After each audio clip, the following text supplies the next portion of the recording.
Kamakailan lang ay binura ni Daniel Padilla December 14, 2023, ang kanyang breakup message sa ex-girlfriend na si Catherine Bernardo. Napansin ito ng mga mapanuring mata ng mga netizens, na nawala ang kanyang mensahe sa Instagram noong nakaraang November 30, 2023. Matatanda ang tila tula ang madamdaming breakup message ni Daniel Padilla para kay Catherine, na may pamagat na ikaw at ako.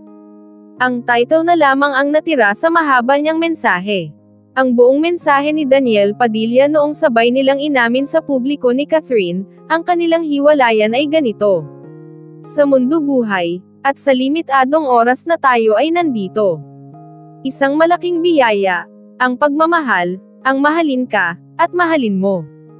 Ang mga alaala natin ay lagi kong baon sa aking puso, at magiging liwanag sa madidilim kong araw.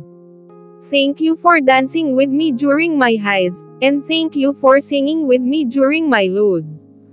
Our lives may drift away, but our love will still ride that tide.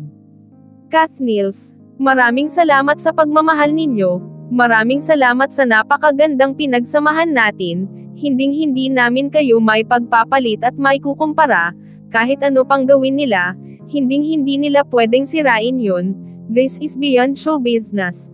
Pamilya kayo at mga kaibigan, magiging mahirap, pero kailangan natin yakapin ang kinabukasan.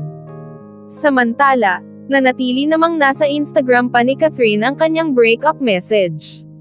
Umaasa naman ang Katniel, na may balikang magaganap lalo na at muli silang nagkasama nitong mga nakaraang araw, at tila daw binura ni Daniel Padilla ang kanyang breakup message dahil umaasa pa ito hanggang ngayon sa kanilang pagbabalikan.